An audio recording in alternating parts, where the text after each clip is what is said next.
Let's all go in search of something to eat." "Yes, let's all go in search of something to eat," cried all the other dollies.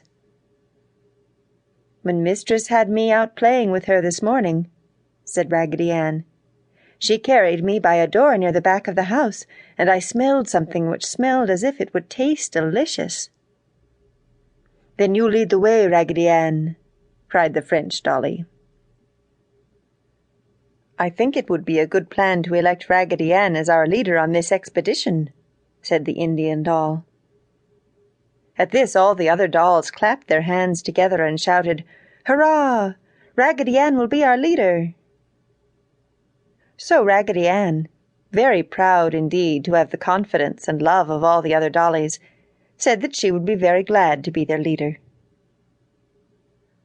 "Follow me," she cried, as her wobbly legs carried her across the floor at a lively pace. The other dollies followed, racing about the house until they came to the pantry door. "This is the place!" cried Raggedy Ann, and sure enough, all the dollies smelled something which they knew must be very good to eat. But none of the dollies was tall enough to open the door, and although they pushed and pulled with all their might, the door remained tightly closed. The dollies were talking and pulling and pushing, and every once in a while one would fall over, and the others would step on her in their efforts to open the door. Finally, Raggedy Ann drew away from the others and sat down on the floor. When the other dollies discovered Raggedy Ann sitting there, running her rag hands through her yarn hair, they knew she was thinking. "Shh! Shh!" they said to each other, and quietly went over near Raggedy Ann and sat down in front of her. "There must be a way to get inside," said Raggedy Ann. "Raggedy says there must be a way to get inside," cried all the dolls. "I can't seem to think clearly today," said Raggedy Ann. "It feels as if my head were ripped." At this the French doll ran to Raggedy Ann and took off her bonnet. "Yes, there is a rip in your head, Raggedy," she said, and pulled a pin from her skirt and pinned up Raggedy's head.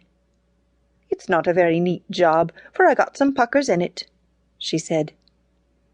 "Oh, that is ever so much better," cried Raggedy Ann. "Now I can think quite clearly." "Now Raggedy can think quite clearly," cried all the dolls. "My thoughts must have leaked out the rip before," said Raggedy Ann. "They must have leaked out before, dear Raggedy," cried all the other dolls. "Now that I can think so clearly," said Raggedy Ann, "I think the door must be locked, and to get in we must unlock it." "That will be easy," said the Dutch doll, who says "Mama" when he is tipped backward and forward, "for we will have the brave tin soldier shoot the key out of the lock." "I can easily do that," cried the tin soldier, as he raised his gun. "Oh, Raggedy Ann," cried the French dolly, "please do not let him shoot." "No," said Raggedy Ann, "we must think of a quieter way." After thinking quite hard for a moment, Raggedy Ann jumped up and said, "I have it!" And she caught up the jumping jack and held him up to the door. Then Jack slid up his stick and unlocked the door. Then the dollies all pushed, and the door swung open. My, such a scramble! The dolls piled over one another in their desire to be the first at the goodies. They swarmed upon the pantry shelves, and in their eagerness spilled a pitcher of cream, which ran all over the French dolly's dress. The Indian doll found some cornbread, and dipping it in the molasses, he sat down for a good feast.